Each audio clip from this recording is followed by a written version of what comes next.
নমস্কার বন্ধুরা, রাধে রাধে সকলকে। আশা করছি সকলেই খুব ভালো আছেন। আমার নতুন একটি ভিডিওতে অনেক অনেক স্বাগত জানাই।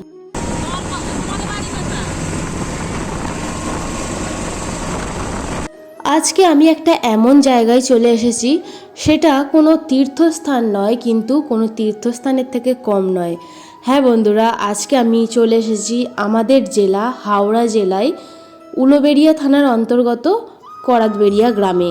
করাতবেড়িয়া গ্রামের ইটভাটা প্রাঙ্গণেতে এক বিশাল এলাকা জুড়ে আয়োজিত হয়েছিল দিব্য জন্ম শতাব্দী সমারোহ।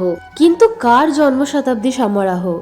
তিনি হলেন আমাদের শ্রীল ভক্তিবল্লভ তীর্থ গোস্বামী মহারাজ, যিনি ছিলেন শ্রী চৈতন্য গৌড়ীয় মঠের একজন বিশিষ্ট আচার্য।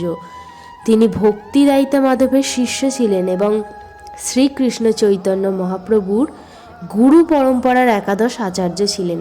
তাহলে ভাবতে পারছেন ভক্তরা, তিনি ছিলেন স্বয়ং ভগবানের এক অংশ।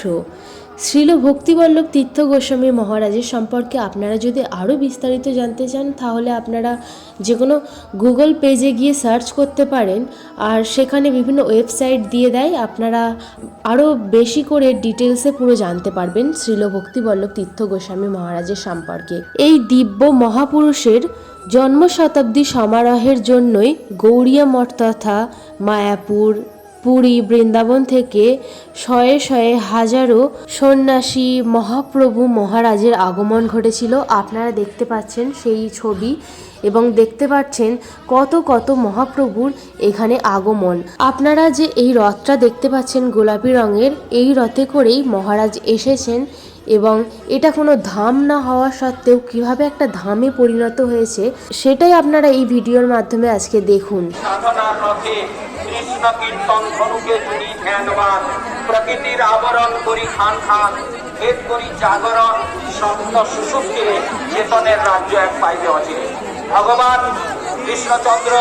এই অনুষ্ঠানটি বন্ধুরা 2 দিন ব্যাপী করা হয়েছে।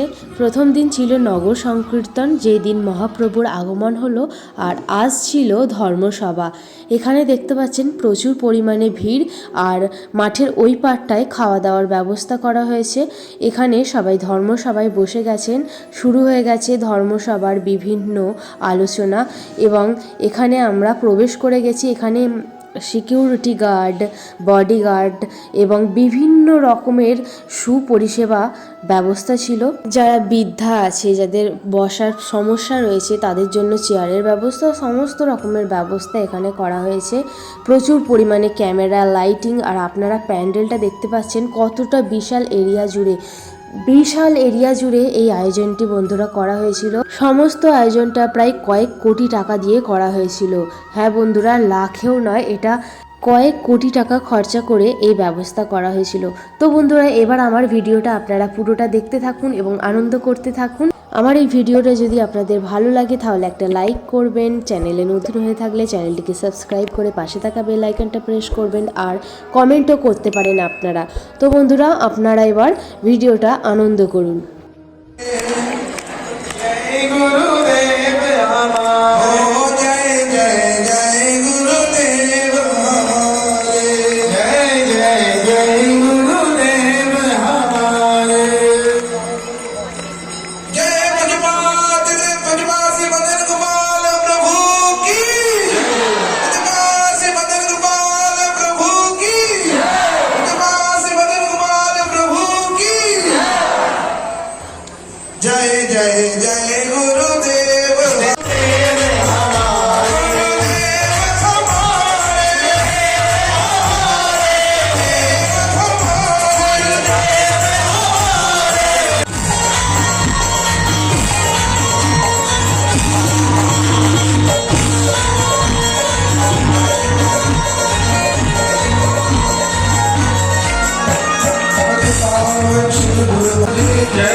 গুরু মহারাজের স্তবের দ্বারা গুরু মহারাজের আরতি হবে।